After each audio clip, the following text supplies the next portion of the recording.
desaparición de la turista india Sudhishta Konansky solo vino a poner sobre el tapete un tema mucho más amplio y profundo y trascendente, que es la desaparición de los seres humanos en República Dominicana. Este programa y nuestra compañera Yulisa Céspedes ha sido consistente en exponer eso, que no es solamente un drama de seguridad, sino una tragedia personal y familiar, la desaparición de cientos, de miles de personas que no tienen respuesta. ¿Cómo afrontar los problemas derivados de la desaparición de un ser querido? ¿Cómo lidiar con ese luto? ¿Cómo poder, pues, tener las herramientas necesarias? Son de los temas que vamos a hablar hoy, como todos los viernes, con nuestro psiquiatra de cabecera, José Miguel Gómez, quien también, por cierto, es el asesor de salud mental del presidente de la República. Buenos días. No, las cosas dichas en orden de importancia. Bueno, primero aquí, luego allá. Exacto, como debe ser. El tema de las desapariciones es un tema de salud mental, porque hay que ponerse en la piel, en las vísceras de los familiares de personas desaparecidas para entender el impacto, el trauma, el duelo, el dolor que representa una familia en agonía por un miembro que desaparece, y día tras día, semana tras semana, meses, años, y no aparece su ser querido. Y eso impacta. En República Dominicana se está hablando cada 48 horas, cada 72 horas, que se registra o se denuncia una desaparición. Y esa agonía empieza en un familiar que de pronto deambula y camina a todos los hospitales, los destacamentos de policía, que va por el mar, que va por los parques, que va por toda la zona de contacto de la persona que desaparece, y de pronto se encuentra que a la semana todavía no tiene un indicador, una señal de su familiar. Y es un tema muy sufrido, y de esto hay que hablar, porque el manejo, el duelo hay que manejarlo desde sus inicios. Y sobre todo hablar de la prevención. Yo quiero hablar de la prevención. ¿Cómo se puede evitar que la persona desaparezca?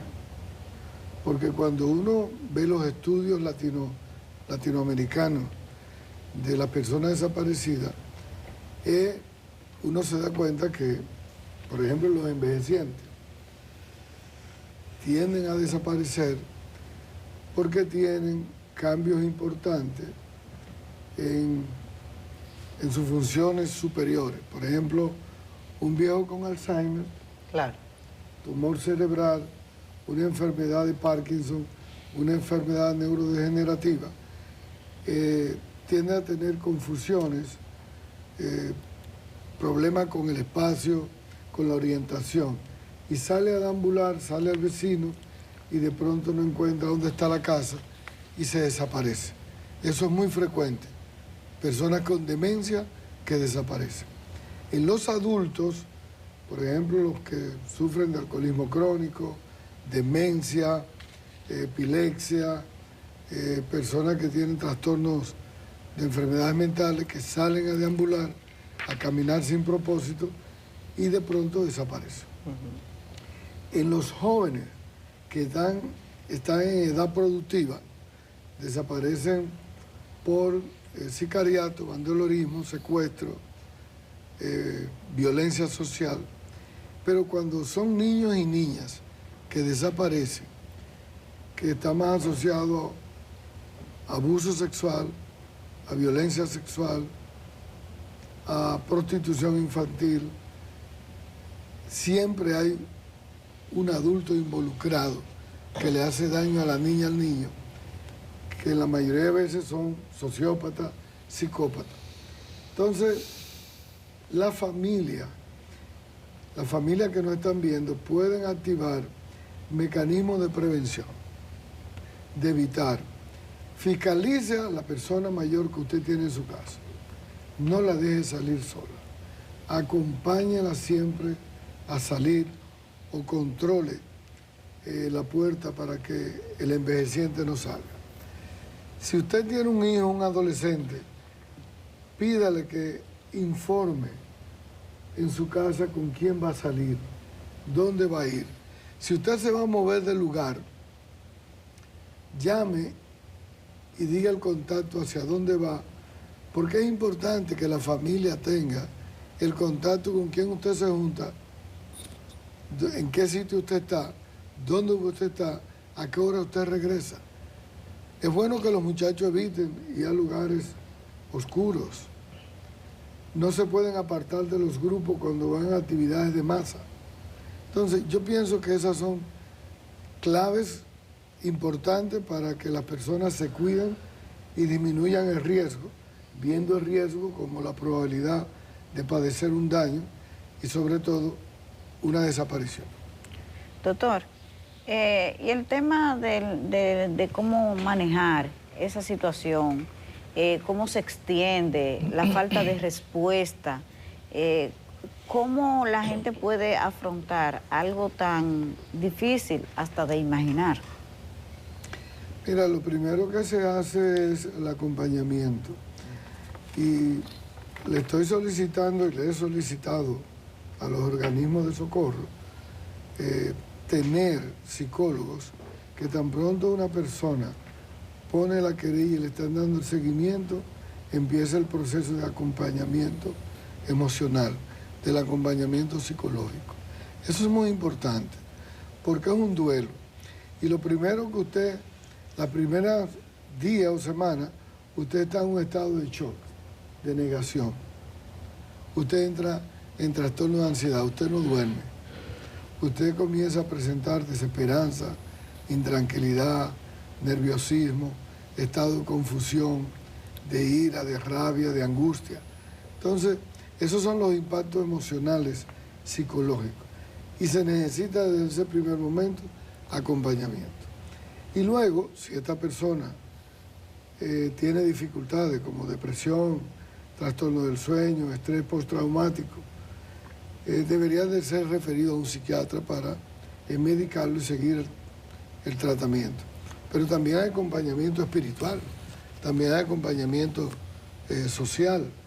Los vecinos, las iglesias, las universidades, los compañeros, los amigos de escuela, todo el mundo puede acompañar. Los acompañamientos son importantes y sobre todo ya en República Dominicana han creado la Asociación de Personas Desaparecidas. Sí. Entonces, lo que tienen que tener es un lugar donde reunirse, donde las personas sepan dónde ir, y así como existe Alcohólicos Anónimos, así como existe Ludópatas Anónimos, puedan existir estos grupos de apoyo emocional, espiritual, de acompañamiento para personas que han desaparecido. Doctor, yo no sé si se maneja data suficiente, quizás a nivel local o a nivel internacional, sobre cuántos, cuál es el impacto de las personas que desaparecen porque quieren. Gente que se va, gente que dice, mire, yo sencillamente no voy a regresar a mi casa y no advierte nada, sencillamente no regresa. ¿Eso es sustantivo, es importante o es algo muy marginal? Bueno, diríamos que son los menos. Sí. Son aquellos que rompen vínculos, que rompen el nivel de apego, el sentido de pertenencia con la familia y se van y no dan informaciones. Este es un país pequeño, este no es como Colombia o México. No, aquí es pequeño. Entonces esas personas que tienden a irse de la familia es angustiante porque la familia, aunque no tengan buen vínculo con esa persona, claro, quieren saber.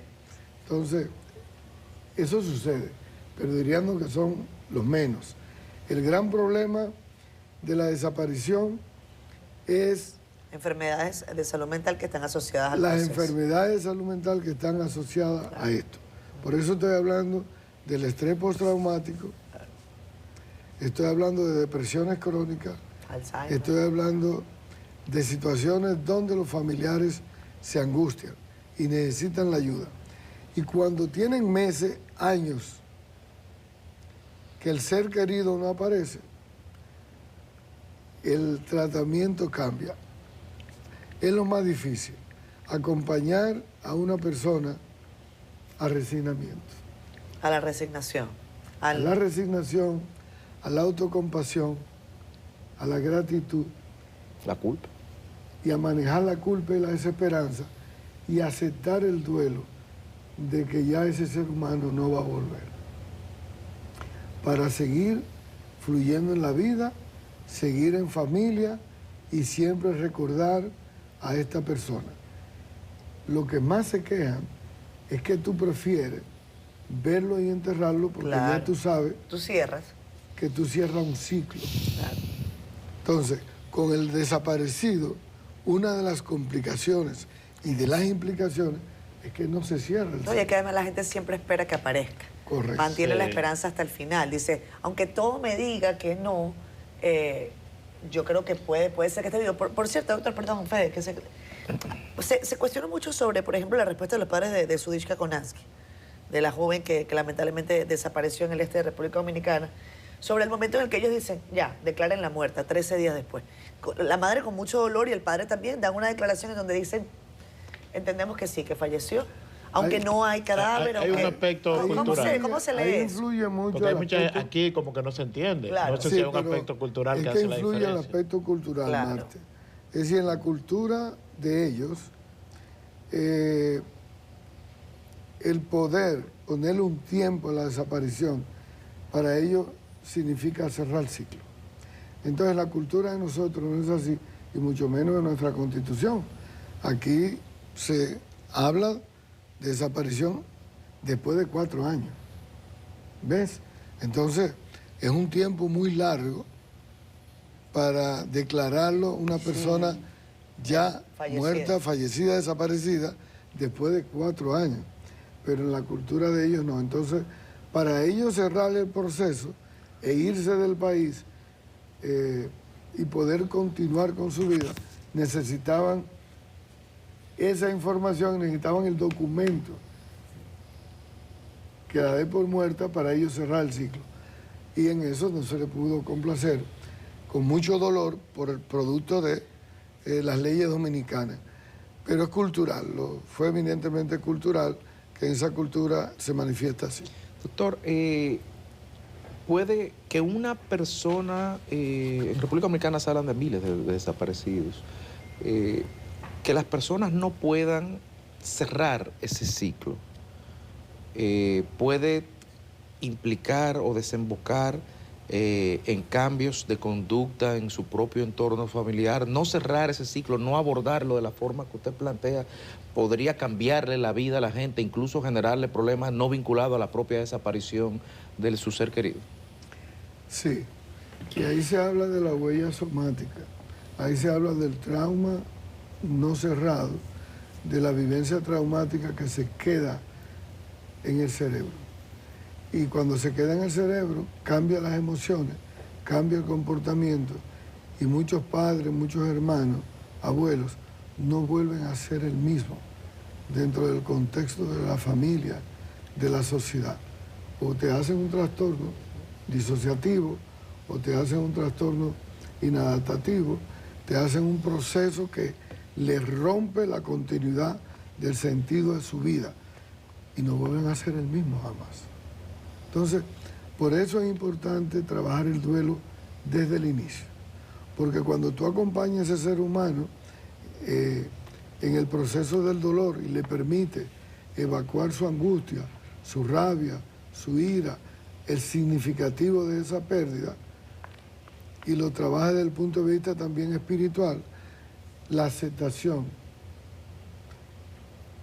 El ser humano que tú pierdes en el duelo se trabaja diciendo esta frase: tú no olvidas el ser humano que tú perdiste, tú aprendes a vivir con la pérdida y lo vas a recordar de forma positiva, que es diferente. Es lo que pasa. Doctor, pero esa parte ya viene cuando ya hay una certeza de que el desaparecido, o sea, ya no hay esperanza. Pero mientras haya esperanza, ¿cómo lidia el que está haciendo el acompañamiento? ¿Cómo lidia con esa persona que lo que tiene es incertidumbre? No todavía duelo, sino incertidumbre. Y todavía tiene alguna esperanza. Bueno, A veces justificada incluso. la esperanza tú se la puedes mantener. Recuerden que la esperanza es la pasión de lo posible y lo posible se construye en el día a día. Entonces, en el día a día se está buscando el desaparecido y entonces la persona está esperando que un día le den una buena noticia de que apareció. Ahora, cuando tú vas a las terapias de grupo y tú escuchas a los miembros del grupo que han perdido seres humanos, que este habla de meses, la doña habla de años, el otro habla de días, entonces cada quien cuenta su experiencia y es una catarsis donde tú vas aprendiendo a través de las emociones de los otros a entender el dolor del otro y donde entienden tu dolor. Entonces la persona puede acostumbrarse a entender la desaparición. El problema es no tener el aspecto simbólico de la pérdida. Por ejemplo, cuando una persona se ahoga y tú sabes que se ahogó, cuando una persona tuvo un accidente aéreo, no se recogió el cuerpo, pero tú sabes que fue en ese accidente aéreo, ¿verdad? Tú entiendes la pérdida.